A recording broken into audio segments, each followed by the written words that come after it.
Now, there was a man who said, my ambition is not important. My party and my nation is important. And those were his words when he says that he's moved on from the 2027 presidential election. Governor Bala Mohammed of the PDP, he's the chair of the PDP Governors Forum, he's gone back home after the neck of the party decided to zone the presidential ticket of the People's Democratic Party to the south. Senator Bala Mohammed is live for us on the program virtually from Bauchi. Thank you so much, Your Excellency, for joining us tonight. Thank you very much, Sherwin, for the opportunity. What was going on your mind? Because you, was it that you were overpowered amongst others in that meeting? Because your influence as the chair of the Governors Forum, one will imagine that the party for the first time is zoning the presidential ticket, and now to the south. I thought you were one of those who have fought to throw it open as you did in 2023. Yes. Sherwin, life is always a learning process. When we did in 2023, it was not a pleasant experience, and that was why we lost the election. And I discovered, to my surprise, that presidency is a consensus phenomenon. It's something that people come together. You cannot impose yourself on anybody or any group.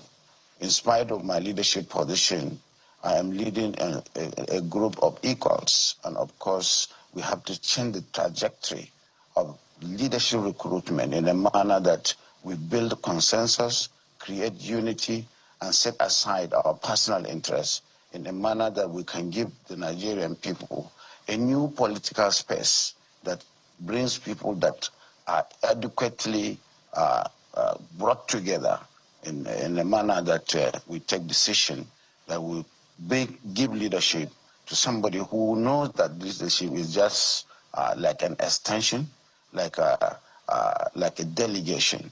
And of course, when my party decided that we would zone this to the south, I had no qualms because I knew it is for the common good and it is not about our personal interest, since we knew we learned our lesson from the mistake we made in the past. So you wanted to be president. You've had you've been nursing this ambition. That's a fact, isn't it? Yes. At what point did you now jettison that idea? I jettisoned that idea from the point we decided to say that all of us are equal, and we have so many eminently qualified people who are not even opportune to be within the ring of our group, that is a group of governors, people outside who are not even governors, who are bureaucrats and technocrats, and they may have more experience and knowledge of leadership. And so we should leave this thing open.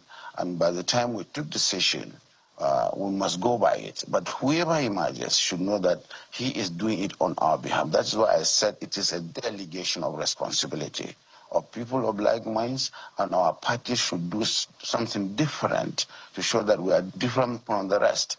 Not a party that brings people who are just grandstanding and who feel that they are larger than life, that it is even a favor for them to lead, that it is their own maternal or whatever rights for them to continue to lead in the country, where we have 250 million people. We have agitated youths who are very knowledgeable and they know global best practice. They are driven by knowledge, experience, and of course, global best practice. So we decided as governors at this time and epoch to change the trajectory of leadership recruitment in a manner that we build consensus around us and open the space for the best to emerge. And of course, we knew that this is the time when a Southerner is a president, and of course, he is just gone for 4 years, and of course, the second tenure would be assumed to be his. So if we are contesting, we needed somebody very strong or stronger than him from the south to give him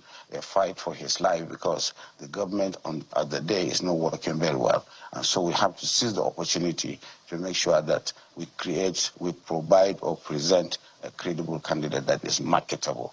Already the situation is germane for us to take over power, and we need to navigate very cautiously and intelligently. Confirm for us, Governor Mohammed, tonight. We understand that the game plan is very clear, that one of your own and yourself are the pair your party is putting forward. That Seyi Makinde is the presidential candidate, while Bala Mohammed is the vice presidential candidate, and that is the game plan. Now, is that what you are planning? No, that's not what we are planning. You see, Seyi, I have learned this thing because I have worked closely with the president when I was the minister of FCT. When we came back in 2011 and formed a government, the president must be given opportunity to choose his vice. I am not withdrawing because I want to prepare myself for vice presidency. Of course, if it is within the senses of judgment of our party leaders and the presidential candidate to choose me, I'm ready. But certainly, if I am not given, I have said it to the public today, I'm ready to give whoever the party or the presidential candidate that would emerge from the South to bring somebody if he is better than me. The issue is to win election. Who is acceptable in the North? Who has really stepped out and the North know him in such a manner that he will represent them? So if there are better candidates, of course, there are so many positions in the presidency. We are changing the narrative in a manner that we don't want to be like those we are accusing who are always presenting themselves, sometimes even becoming postural in their quest for self-actualization in terms of looking for opportunity to step out as presidential candidate. I am not one of those, but certainly if Seyi or any other person emerges, I will give my maximum support for the person to become president. But me and Seyi, we have never discussed the issue of pairing, but we have mentioned the issue of taking over power by the grace of God so that we can give Nigerians the opportunity of good governance in 2027 and upward. I mean, I'm talking to a second-time governor, a former federal lawmaker, a former minister. So I'm talking to a politician who knows his onions, isn't it? And but what do you think about that pairing? For those who are already flying that kite in your party, who says it's Seyi Makinde Bala Mohammed ticket for 2027 for PDP. For a moment, how do you think that could work? Do you think that can match the Bola Tinubu Kashim Shettima ticket?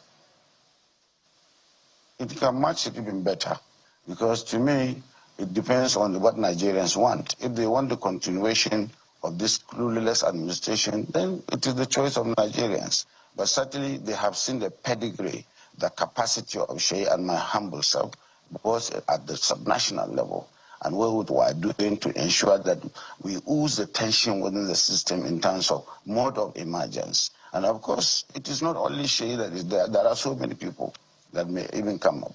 And there are so many people that can be good vice president. What we are saying that this time around, if Nigerians are selling this option, they should be given the opportunity. But of course, there are so many options that maybe you don't want to mention, and I don't want to mention that people are talking in terms of pairing. But it is all these narratives that will go into the consciousness or the senses of judgment of our party people to say, or even the presidential candidate when he emerges, that this is the party. What I want to say, we have not absolutely chosen or narrowed down on any person. Everybody should know that PDP is open. It's open in a manner that it is for the Southerners to bring somebody. And I said with all humility, we don't want to make the mistake of the APC. We need a Christian from the South to emerge as a presidential candidate so that he will lead the majority of Christian Southerners to come and pick a majority Muslim vice president in the North, not to put ourselves in a cul-de-sac the way Amana APC did in 2023, where they picked a minority from the North, from the South, and they had to take a majority person from the North, which brought the issue of North-North Muslim ticket, which did not take into cognizance our diversity and our different people's feelings, because we have not really reached a stage where we don't take consideration of all these factors. I understand that it was at the caucus, the governors' caucus meeting, the governors' forum meeting, that the idea of zoning to the south first emerged from? It was the idea of the governors, isn't it? It was the ideas of the governors because we have always been networking, we have been meeting, not even from there, from the meetings we have been having in terms of peer review mechanism. We came from Zamfara, and from Zamfara we discussed extensively the state of the nation and the need to close rank and to do things without, so that we, as a position, will not give opportunity for the main party with the shenanigans and the open style of leadership of the current administration, where they don't really accommodate opposition. We will not even give them the opportunity to rout us. So the better we come together and pick somebody within ourselves or outside that will do it. He is under the notice that if he is not the one, definitely he will give the way. And he has been very remarkable in terms of teamwork that we have established as governors, the small number that we are. And you can see most of us are on the same page. The Zamfara agenda, which now culminated into the ratification of the NEC meeting, the Southern, and that's the first time in the history of the PDP that the party will microzone the presidential ticket. And you look at it, Governor Mohammed, there are those who, and that has thrown up a few names. For example, former President Goodluck Jonathan. And there are those who are warning your party that if you dare that or if you try it, you are putting and pushing yourself in a very tough legal constitutional conundrum. Is your party actively thinking of bringing back Goodluck Jonathan, considering the Section 137(3) of the Constitution and the amendment to the Constitution has signed into law by President Muhammad Buhari? Maybe a lot of people are not aware of that alteration to the Constitution. Yes, I'm not a lawyer, but I'm a politician. And I know that we are looking for people with pedigree, people that are loved. President Jonathan had been blackmailed by all these parsimonies, those information that he was this and that. And at the end of the day today, he is the most celebrated politician today. And of course, in Nigeria, having seen that at least during his time, most of the issues that have to do with improvement of the quality of life of Nigerians have been very good and excellent compared to what is today. And of course, all those issues that he was accused of, they were mere just political blackmail.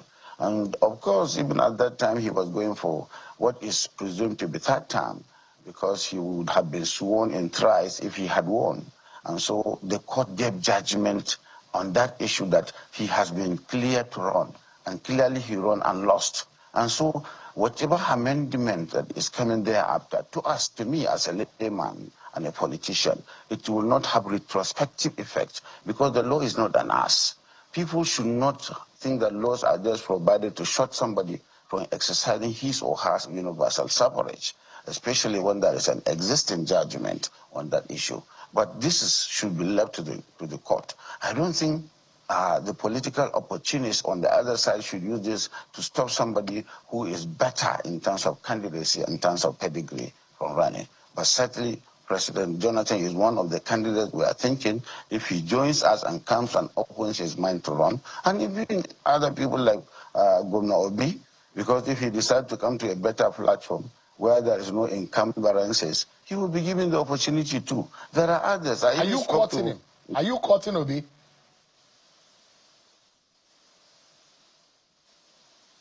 Am I what? Are you governors of the PDP courting him? Are you asking him to come? Are you talking to him actively?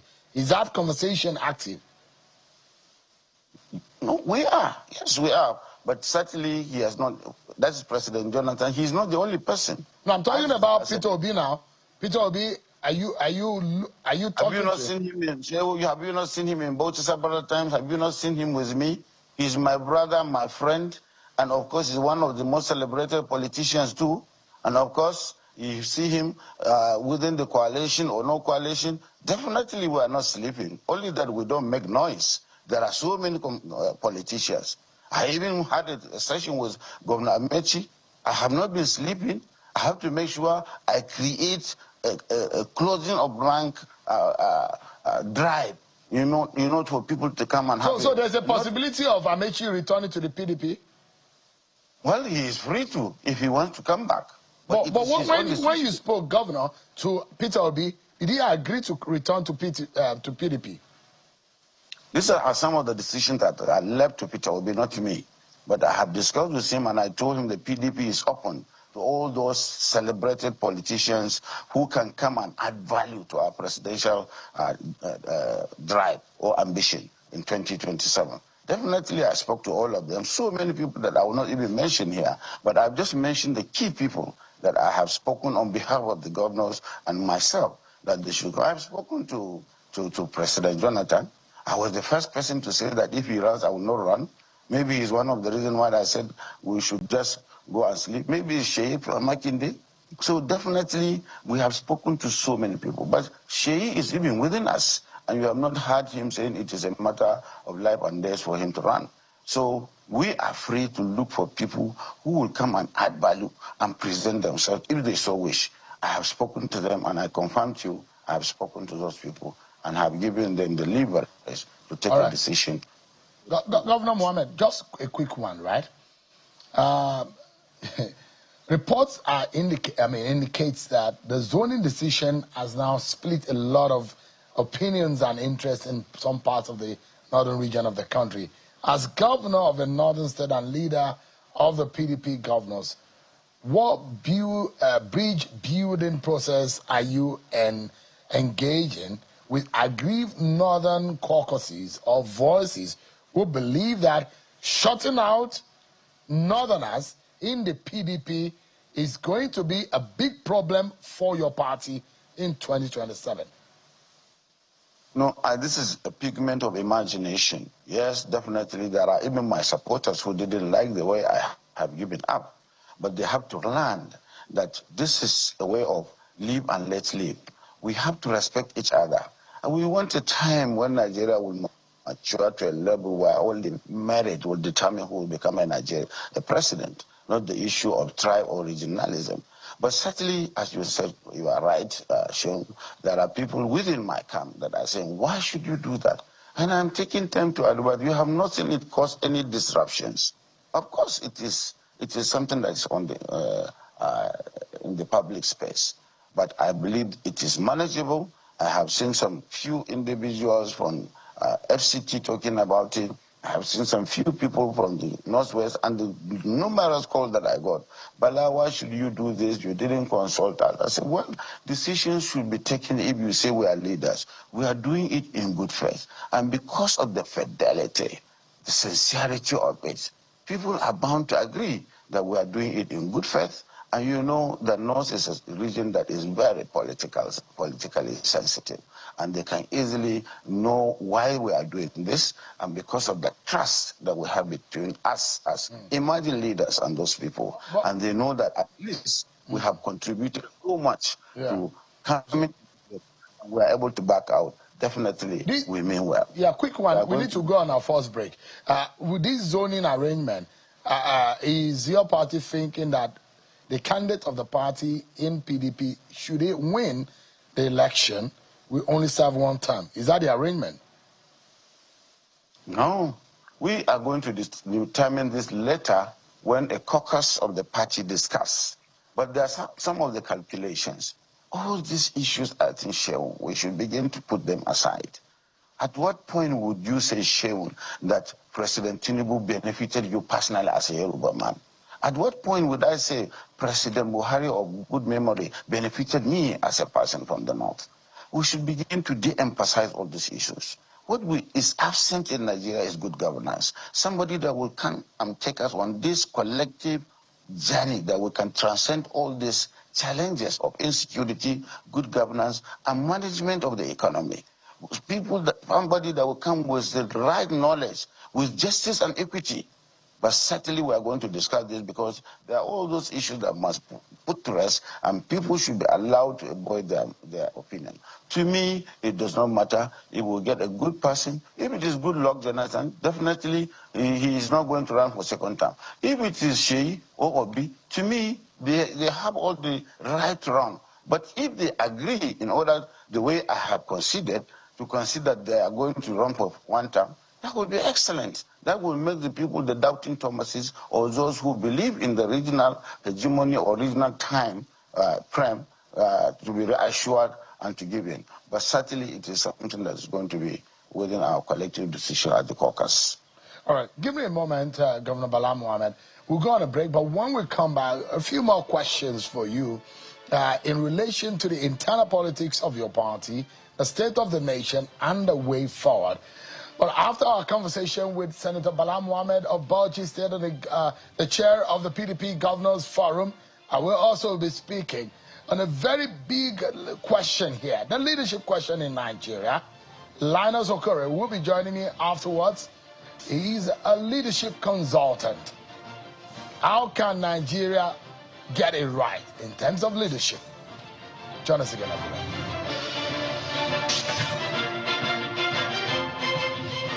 Thanks so much, everyone, for staying with us. Senator Bala Mohammed is the governor of Bauchi State and the chair of the PDP Governors Forum. Thanks so much, Your Excellency, for your time tonight on the program. Thank you, Sean. So I was going to also ask you, in the light of what is going on, and for me, your party has faced a lot of internal wrangling, and when we wonder, you on one hand is the leader of the party because now you lost Vice President Atiku Abubakar. He's dumped your party. There hasn't been an active participation of Goodluck Jonathan, former president. Now, Madi Sambo has dumped your party. So it gave you a lot of burden to become an unwritten leader in the face of the PDP. Because Mr. Umar Damagum has also received a lot of criticism. But on the other hand, he's Mr. Yensam Wike, whom a lot of people think maybe you guys are not really cool like that. Have you resolved your differences? Or how do you hope that you want to work together? Because Mr. Wike says he's still a member of the PDP. Yes, membership of the party is at the discretion of the member, and of course, maybe the level of participation of the member will be determined by the activities he does, his loyalty, his discipline, and his contribution. You don't expect a former president to be an active member because he has become a statesman, unless he wants to come back to active politics. Normally, when they become president, former president, they go back to and become fathers of the nation, and that's what President Goodluck is. And for the Vice President Namadi Sambo, he's still an active member of the party because he has denounced the fact that he has left, and he's also a father of the party. As for His Excellency, the Vice President Atiku Abubakar, he has the discretion to leave, and some of those leadership problems was what drove him out. And of course, you can see we are trying to navigate to ensure that, yes, there were issues, but certainly we will not run away and leave the problems. And where he has even gone, there are more problems for him. And so, of course, wherever you go in politics in Nigeria, you will meet problems, and all you need to do is to show leadership and solve the problems. With regard to our relationship with Wike, he was a good friend of mine. And of course, there was a time we had a TikTok in terms of altercations. But have been spoken to by our leaders of the party to stop all this, and he too has been spoken to. As a former governor and a leader of the party, there was no need. Yes, it is managing a very difficult situation where somebody is somewhere serving somebody that we want to remove, and at the same time being a member. But this is what makes us strong, to manage such sensibilities and perception, issues of discipline or indiscipline. Confirmation that loyalty has shifted here and there. It is the dynamism of participatory politics that we are managing. And we decided to shut down, just like the Chinese have done in their Mandarin spirit, to solve their problems, and they came out strong. And that's what we are doing as PDP. No need for us to be washing our dirty linings in the public. The best thing is for us to go back and make sure behind the scene we solve our problems, rather than playing to the gallery the way and manner the party in power would want us. So definitely, I don't have any much problem with Wike. The only thing is that our closeness has reduced, and we are no longer friends that we were before, because he believes in one thing and I don't believe in what he believes in, and maybe he doesn't believe in what I'm doing. But as a leader of the party, being the chairman of the Governors Forum, it has always been like that. We contribute to the day-to-day running of the party, and we look at the challenges. The same thing with Damagum, because he came as acting and there was a vacuum, and of course, issues that had to do with the responsibility or the right of the North Central to produce the next person as per our constitution and the court judgment. We believe in the rule of law. The Damagun gets an injunction, a court judgment that he should act, and he has acted. And you can see voluntarily all the members of the National Working Committee agree to go at the end of their tenure. That is auspicious. We respect them. We appreciate them. And they conducted congresses in so many state chapters without any rancor. Right. And this problem did not degenerate to our state chapters. That is also a mark of capacity by the National Working Committee and some of us. Right. So definitely within the party.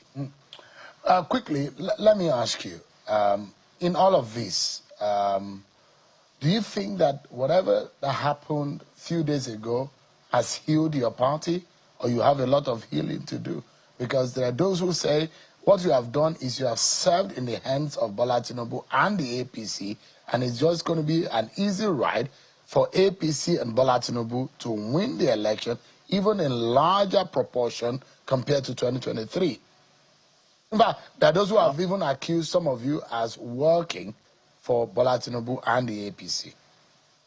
Well, when you have a member like Wike working for Tinubu, definitely they are going to say this, because these are realities on the ground. Well, some of us as leaders, you have heard us loud and clear, we are not working for Tinubu, and of course, we will not work for Tinubu. And the way and manner we are going, as you ask the second leg of the question, that we still have a lot of work to do. And we are not sleeping. We are having sleepless nights because there are boo-boo traps.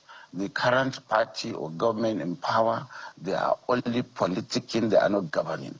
From day one, we have 2 years to election, we are seeing billboards abusing INEC guidelines and even the Constitution. Everything is about soliciting for defection here and there, and of course, creating problems indirectly in other parties. So we are aware of all this, and of course, we are using our own sense. We will not divulge to the public what we are doing, but we are completely conscious of our challenges. And as you ask, we are not there, it's not there to Uhuru, because we have issues here and there. Even after our convention, how do we make sure that this tinge of anti-democratic tendencies that the government is exhibiting in terms of intolerance to opposition has not culminated into complete flagrant disregard for constitution, for constitutional provision, and so on and so forth. So we are looking forward to how INEC is going to be reconstituted, whether there will be reform or no reform, and then we know what to do. Certainly, we are not going to take the laws into our hands, but we will use sense and tact to ensure that we navigate very well. Thank you so much, Senator Bala Mohammed, Governor of Bauchi State and the chairman of the PDP Governors Forum. It was a pleasure talking to you again. Thank you so much indeed. Thank you, Sean. It's a pleasure. Thank you. I appreciate it.